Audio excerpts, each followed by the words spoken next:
여러분 안녕하세요. 석진성 목사입니다. 국민복음, 세상을 깨우는 말씀을 통해 세상의 것들과 비교할 수 없는 더욱 높고 참된 삶을 이뤄가는 저와 여러분 되길 소망합니다.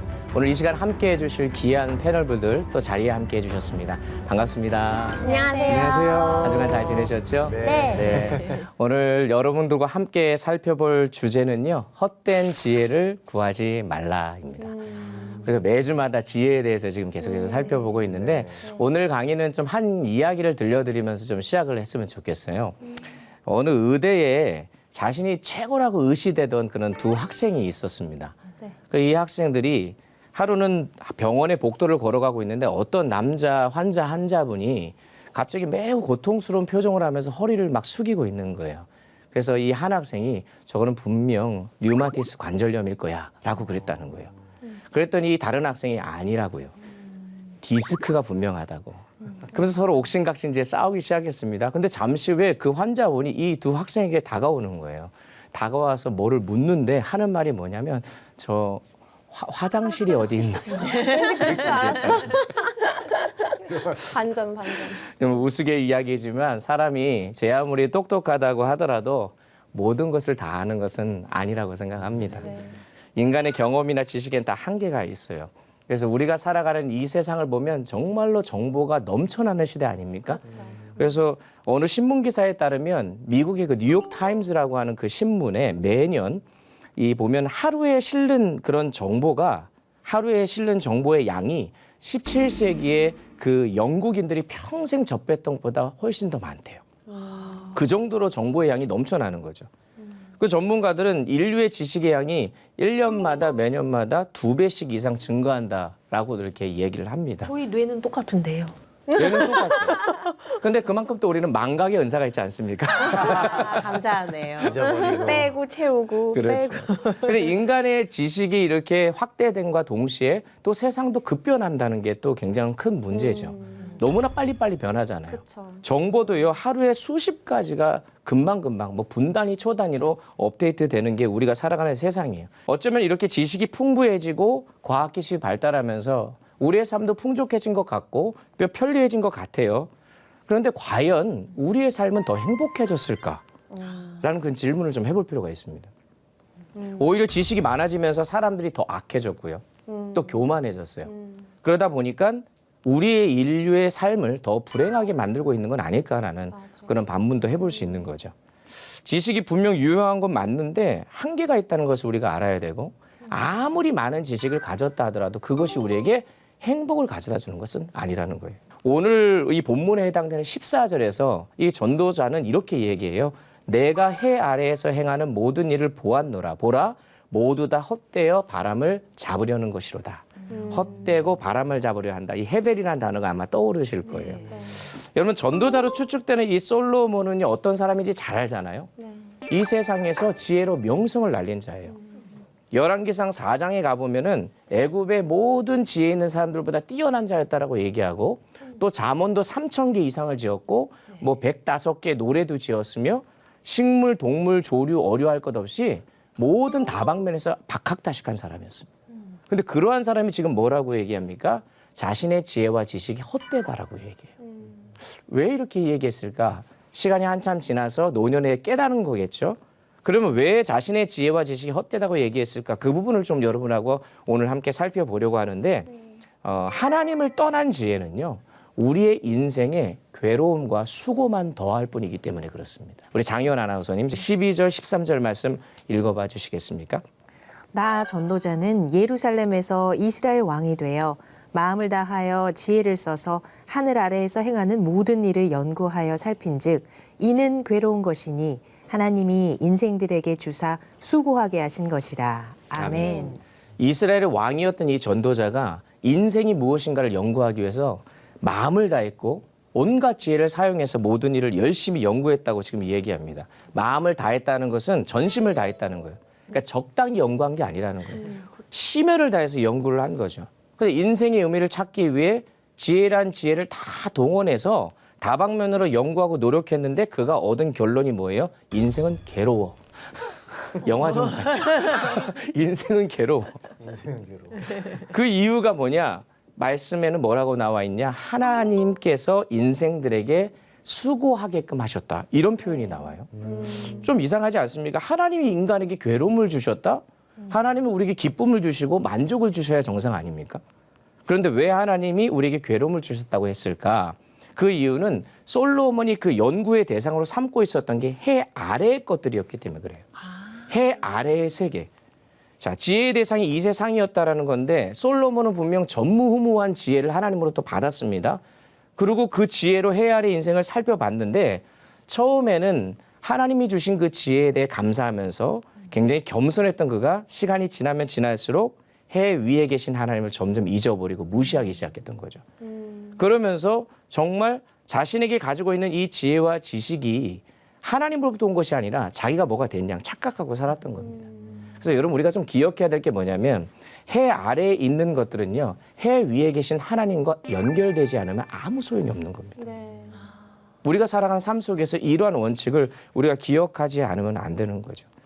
그래서 결국 우리의 삶 속에서 창조주 하나님을 우리의 삶의 중심에 모시는 것은 너무나 중요한 일인 것입니다. 네. 그래야 비록 우리 인생이 해 아래에서 살아가지만 의미 있고 가치 있는 인생이 될 수 있기 때문 아니겠습니까? 그러니까 결국 솔로몬도 큰 능력과 지혜를 받았음에도 불구하고 점점 하나님을 잃어버려서 그 모든 것이 아무 소용이 없게 되었던 거예요. 그걸 이제 깨닫게 된 거죠. 그러니까 참 지혜가 뭐냐라고 물으면 이렇게 얘기할 수 있어요. 하나님을 인정하고 경외하는 것. 그게 정말 참 지혜고 생명이다. 이게 전도서에서 계속해서 줄기차게 이야기하고 있는 내용이에요. 그 잠언 3장 7절에 유명한 말씀이 있습니다. 스스로 지혜롭게 여기지 말지어다 여호와를 경외하며 악을 떠날지어다. 아무리 하늘로부터 받은 은혜와 축복이 많아도 이 땅에 소망을 두고 관심을 두고 살아가면 그것들은 다 모두 헛것이 되고 만다는 거예요. 하나님 없는 세상 지혜는 그저 우리한테 괴로움과 수고만 줄 뿐이라고 이야기하고 있는 거예요. 그러면 이런 질문을 던질 수가 있지 않겠습니까? 왜 하나님께서는 우리에게 수고로움을 더하실까? 그것은 아까도 말씀을 드렸지만 우리가 죄인이기 때문에. 아담과 하와가 범죄한 이후에 창세기 3장 17절에서 하나님이 땅을 저주하십니다. 그리고 아담에게 평생 네가 수고하여야 먹고 살 수 있다라고 이야기하시죠. 그리고 그 다음 절 18절에는요. 어떤 이야기가 나오냐면 땅이 너에게 가시덤불과 엉겅퀴를 낼 것이다라고 이야기해요. 이전에는 1을 심으면 1이 나와요. 5를 심으면 5가 나옵니다. 그런데 타락한 이후에는 그것을 얻기 위해서는 엉겅퀴와 가시덤불을 제거하지 않으면 얻을 수가 없어요. 이제 문제는 열심히 노력해서 그러한 것들을 다 제거했는데 그게 또 나온다는 거죠. 그 인생이라는 거예요. 그래서 괴롭다고 지금 전도자가 이야기하는 것입니다. 왜 하나님이 자꾸 우리가 죄인이라는 사실을 지금 강조하고 있을까? 이제 이게 포인트 아니겠어요? 네. 왜 그럴까요? 인생의 정답은 나에게 없다는 것을 알려주기 위해서. 우리의 인생의 문제는 그 해결은 누구에게 있다? 하나님의 손에 있다는 거죠. 그래서 내가 열심히 노력해서 될 것 같은데 아니 된 것 같은데 시간이 지나면 또다시 고통과 괴로움만 가득 차는 게 우리의 인생이라는 것이죠. 자, 여러분이 여러분의 인생 책임질 수 있으십니까?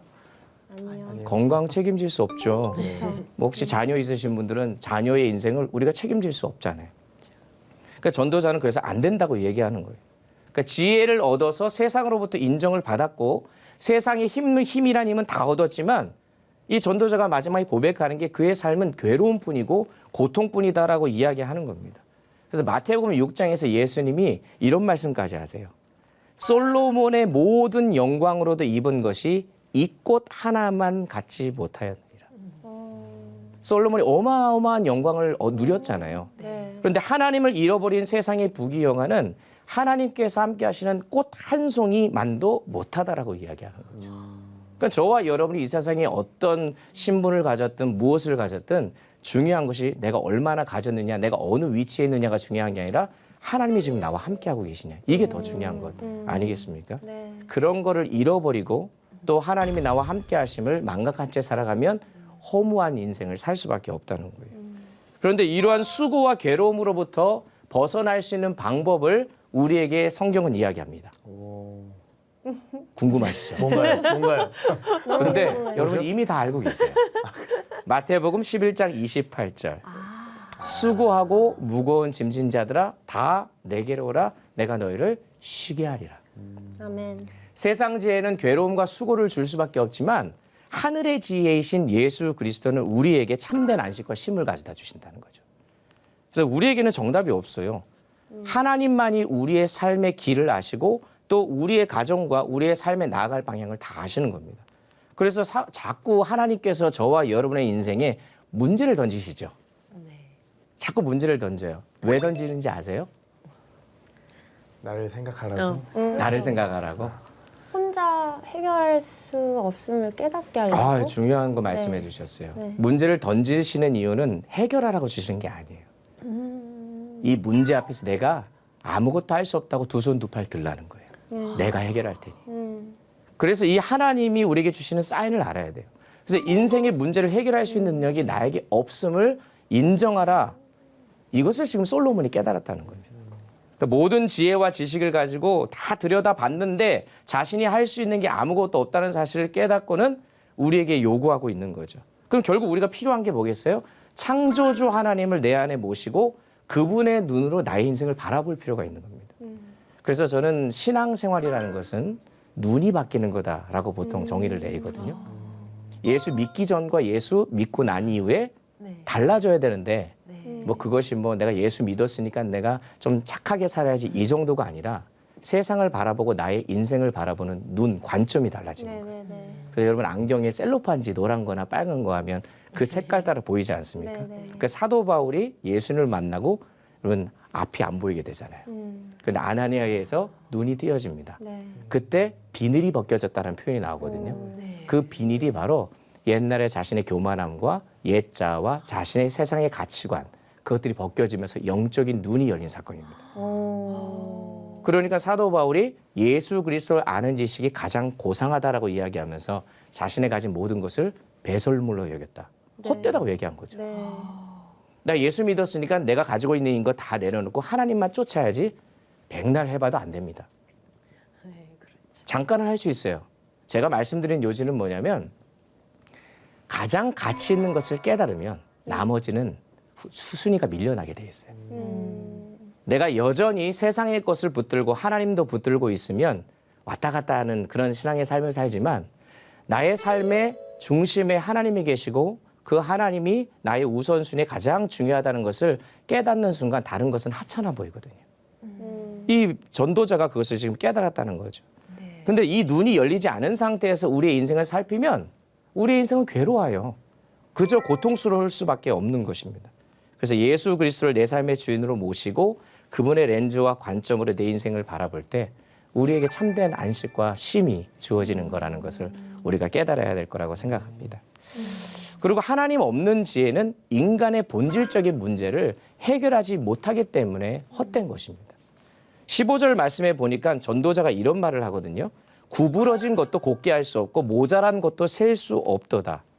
여기서 구부러지고 모자란 일이란 인간의 죄 때문에 구부러지고 망가진 그런 것들을 가리키는데 지식에 대해서 그토록 연구하고 살펴봤지만 세상의 그 어떤 지식으로도 인생이 구부러지고 망가진 것들을 해결할 수 없다는 것을 이 전도자가 깨달았다는 거예요. 실제로 그렇지 않겠습니까? 지금까지 여러분들의 삶 속에 구부러져 있고 또 망가져 있고 무너져 있는 이런 일들을 내가 나름대로 생각한 대로 열심히 노력했지만 여러분 그것이 제대로 된 일이 얼마나 됩니까? 그러니까요. 네. 그렇죠. 내 인생이 탄탄대로의 고속도로처럼 평탄하기를 원하는데 사실 나의 바람과는 반대로 구부러진 길로 간 적이 훨씬 더 많잖아요. 그게 우리의 인생이라는 거예요. 해 아래의 인생. 그래서 전도자가 17절에서 이 모든 일들을 아무리 노력해도 그 노력들은 바람을 잡으려고 하는 헛수고일 뿐이다라고 계속 얘기하는 겁니다. 이야기가 계속 반복되는 것 같지만 계속해서 너무나 많은 걸 깨닫고 있기 때문에 지금 이런 이야기를 하고 있는 거예요. 그럼에도 불구하고 인간은 정말 대단한 존재인 건 맞죠. 여러 가지 온갖 기술과 과학을 발전시켜서 오늘날 진짜 예전보다 훨씬 더 편해졌고 모든 게 가능한 세상처럼 됐어요. 여러분 유능한 인간도 죄는 해결하지 못하잖아요. 네. 구부러진 것들을 해결할 수는 없지 않습니까? 아무리 많이 배우고 똑똑해도 이 죄의 문제를 해결할 수 있는 사람은 이 세상에 단 한 명도 없는 것입니다. 결국 죄로 인해 구부러지고 모자라게 된 인생을 해결할 수 있는 방법은 오직 하나님의 지혜뿐인 거예요. 이 지혜가 우리에게 중요하니까 그래서 이 하나님의 지혜가 무엇인지에 대해서 고린도전서 2장에서 이야기하고 있는데 우리 반동희 원장님이 한번 고린도전서 2장 6절에서 8절까지 말씀 읽어주시겠습니까? 그러나 우리가 온전한 자들 중에서는 지혜를 말하노니 이는 이 세상의 지혜가 아니요 또 이 세상에서 없어질 통치자들의 지혜도 아니요 오직 은밀한 가운데 있는 하나님의 지혜를 말하는 것으로서 곧 감추어졌던 것인데 하나님이 우리의 영광을 위하여 만세 전에 미리 정하신 것이라. 이 지혜는 이 세대의 통치자들이 한 사람도 알지 못하였나니 만일 알았더라면 영광의 주를 십자가에 못 박지 아니하였으리라. 아멘. 지금 하나님의 지혜가 누구라는 거예요? 예수 그리스도라고 지금 얘기하고 있는 거죠. 사도 바울은 예수 그리스도가 만약에 지혜인 줄 알았다면, 참 지혜인 줄 알았으면 십자가에 못 박지 않았을 것이다라고 지금 얘기하는 거예요. 그러니까 여러분, 예수 그리스도 외에는 죄로 인해서 구부러진 것들을 해결할 수 있는 분이 없습니다. 이거를 우리가 믿느냐 안 믿느냐가 너무나 중요한 것이죠. 네. 자, 마지막으로 하나님 없는 지혜는요, 나를 교만하게 만들고 번뇌와 근심만 더하게 할 뿐이라는 것을 우리가 알아야 됩니다. 그래서 헛되다는 거예요. 우리 강래희 자매님 16절 말씀, 전도서 1장 16절 말씀을 한번 읽어주시면 감사하겠습니다. 네. 내가 내 마음속으로 말하여 이르기를 보라. 내가 크게 되고 지혜를 더 많이 얻었으므로 나보다 먼저 예루살렘에 있던 모든 사람들보다 낫다 하였나니 내 마음이 지혜와 지식을 많이 만나 보았음이로다. 아멘. 지금 전도자의 자부심이 느껴지십니까? 다른 누구보다도 내가 지혜와 지식이 충만했다. 나하고 누가 가히 비교할 수 없다라고 하면서 자신을 지금 이야기하고 있는데 사실 그게 문제였던 거죠. 그게 문제였던 거죠. 그래서 이어지는 18절 말씀에는 지혜가 많으면 번뇌도 많으니 지식을 더하는 자는 근심을 더하느니라 라고 결론을 짓는 거예요. 교만에서 나오는 지혜는 다른 사람에게 유익을 주지 못할 뿐만 아니라 자기 자신에게도 번뇌와 근심만 주기 때문이다라고 얘기하는 거예요. 그러니까 사실 지혜 때문에 교만해질 거면 어리석은 게 나은 거고 돈 때문에 교만해질 거면 가난한 게 낫는 거예요. 특별히 우리 믿는 자들은 하늘을 바라보고 살아가는 자들이기 때문에 하나님이 주시는 지혜를 가지고 우리가 현재 살아가고 있는 이 해 아래의 삶 속에서 나에게 주어진 그 모든 일들을 정말 주님이 지으신 지혜로 감당할 때 이 안에서 그 모든 것들 선용하며 살아갈 수 있게 되어지는 것이죠. 그래서 호세아 선지자도 이런 말을 했어요. 뭐라고 얘기하냐면 내 백성이 지식이 없어 망하는도다. 그러니까 여기서의 지식은 하나님을 아는 지식이 없어서 망한다는 거예요. 네. 단순히 하나님 앞에서 내가 똑똑하지 않고 지혜가 없어서 망한다 그런 말이 아니라 하나님을 알아가는 그 삶이 날마다 우리 안에 없을 때 결국 우리는 파멸로 치닫을 수밖에 없다라는 것을 간접적으로 이야기하는 겁니다. 그러니까 하나님에 대한 지식이 없는 세상의 지식들은요, 잘못 사용하면 그것이 결국 독이 되어서 내가 교만해지고 그것이 결국에는 하나님을 향한 반역의 모습으로 나타나는 거예요. 선악과가 그랬던 거고요. 바벨탑을 쌓았던 것도 마찬가지입니다. 문명의 이기가 우리를 편리하게 해주는 것도 있지만 우리를 타락하게도 만든다는 거죠. 네. 결국 하나님을 아는 지식이 부족해지면 우리가 결국 종국은 어떻게 되는지를 우리가 기억해야 되는 거예요. 그래서 바울을 생각해 보세요. 바울은 굉장히 똑똑한 사람이었고 지식의 넓이와 깊이가 대단했던 사람입니다. 가말리알의 제자였었고 다방면에서 박학다식했던 이 사람. 하지만 하나님을 알지 못했을 때에는 오히려 하나님 앞에서 예수를 핍박하고 예수 믿는 사람들을 죽이던 자였어요. 그러니까 그가 가지고 있었던 지식과 지혜는 아무 소용이 없었고 하나님께 쓰임받지 못했던 거죠. 네. 하지만 예수님을 만났을 때 방금 말씀드렸다시피 이 비늘이 벗겨졌어요. 그리고 나서 그 벗겨지고 난 이후에 예수를 만난 이후에 세상의 것으로 덮어져 있던 자신의 가치관이 다시 영적인 눈이 틔어지면서 내가 가진 지식과 지혜가 아니라 하늘의 지혜로 이 세상을 바라보며 살아가게 된 거예요. 그러니까 우리가 참 교만한 것이 나의 인생과 나의 가정 또 내가 살아가는 삶의 터전에서 내 지식과 내 경험으로 내가 무언가를 바꿀 수 있다 생각합니다. 근데 사실 그렇지가 않거든요. 우리가 예수를 만나고 하나님의 지혜를 얻으면 그 지혜를 가지고 자꾸 다른 사람을 바꾸려고 해요. 그리고 그 말씀을 딱 들으면 김 집사가 생각나고요. 박 집사가 생각나고 내 남편이 생각나요. 그런데 하나님이 우리에게 지혜를 주시는 것은 그것을 가지고 다른 세상, 다른 사람을 바꾸라고 하는 것이 아니라 나를 바꾸라는 거예요. 그래서 말씀을 거울로 봐야지 창문을 통해 다른 사람을 보는 그런 삶이 되면 안 되는 거죠. 결국 세상의 지혜가 헛된 이유는 다른 것 아닙니다. 이 세상의 지혜로는 하나님을 알 수가 없기 때문에 그래요. 죄로 물든 이 세상의 여러 가지 많은 지식과 지혜는 우리로 하여금 하나님을 알 수 있도록 도와줄 수가 없습니다. 이 세상 지혜로 우리 스스로를 구원할 수가 없어요. 그래서 헛된 지혜 구하지 말고 참된 지혜를 소유하는 우리의 인생이 되어야 할 줄 믿습니다. 그래서 고린도전서 1장 24절 말씀 우리 믿음 확신을 가지고 한번 읽어볼까요? 다 같이 한번 읽겠습니다. 1장 24절 함께 읽습니다. 오직 부르심을 받은 자들에게는 유대인이나 헬라인이나 그리스도는 하나님의 능력이요 하나님의 지혜니라. 아멘. 여러분 하나님의 지혜이신 예수님이 우리 안에 계십니다. 그리고 그분은 지혜와 지식이 한이 없으신 분이세요. 그 예수님 안에 우리가 거할 때 그분을 의지하고 믿음으로 설 때에 하나님은 그분을 통해 참된 지혜와 지식을 우리에게 공급해 주십니다. 그래서 그것을 가지고 우리가 이 세상 가운데 헛된 세상 속에서 헛된 지혜를 쫓는 사람들의 상황 속에서도 우리는 하늘의 지혜와 지식을 소유하며 살아가는 그러한 삶으로 나아가야 될 줄 믿습니다.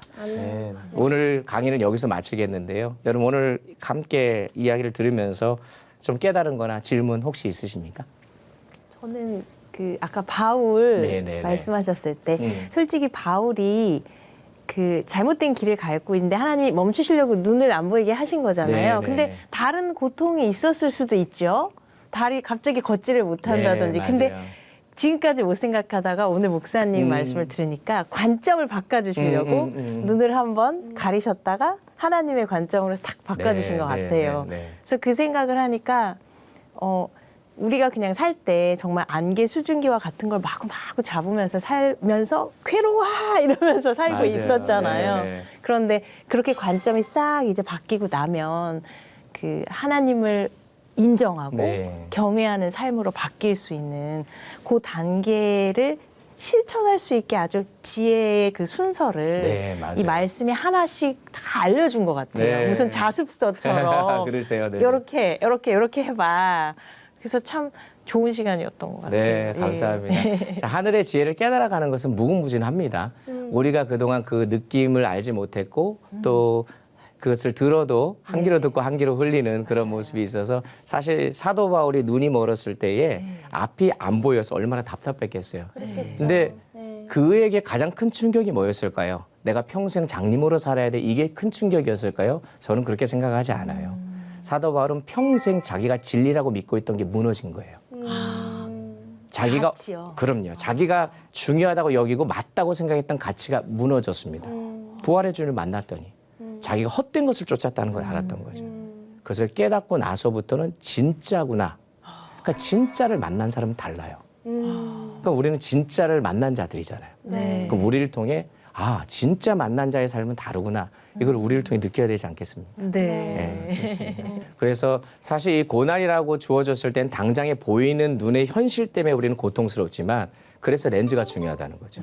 그 고난을 바라보는 눈이 달라져 있으면 이 고난도 하나님 손에 있다는 것을 내가 믿으면 내가 비록 힘들고 어렵지만 또 버티게 하시는 힘을 주시고 그 가운데서 한 단계 나를 또 세워가시는 그래서 여러분 내가 겪게 되는 고난의 어떤 레벨이 있잖아요. 그 레벨을 겪을 때는 되게 힘들어요. 근데 그거를 극복해 나가잖아요. 그러면 그 다음에 나오는 이 고난이 이거보다 좀 수준이 낮으면 그건 다 이겨냅니다. 근데 안타까운 건 그 다음에 더 큰 게 온다는 거죠. 항상 더 큰 게 오는 건 그러니까 하나님이 그만큼 우리에게 욕심이 많으신 거예요. 하나님만 붙들라는 거죠. 네. 네, 또 있으신가요? 저는 여태껏 기도를 할 때 솔로몬의 지혜를 구했었는데요. 네. 그보다 더 오늘 더 업그레이드 돼서 하나님의 지혜를 구하는 게 더 좋겠다라는 네. 마음을 주셨어요. 네. 네. 좋습니다. 솔로몬의 위대함과 다윗의 위대함을 우리가 많이 얘기하지만 네. 사실 그것도 하나님이 주시지 않으면 그렇죠. 위대하지 않거든요. 그 믿음의 선진들이 기록된 히브리서 11장에 보면 수많은 인물들이 나오는데 그것을 보면서 아브라함이 믿음을 본받아야지 누구의 믿음을 본받아야지 그게 아니라 그들과 함께 하셨던 하나님이 나에게도 함께하길 소망하는 마음으로 그 말씀들을 우리가 바라요. 네, 그래서 오늘도 그러한 믿음의 소유자들, 지혜자의 삶을 살아가는 저와 여러분 되셨으면 좋겠습니다.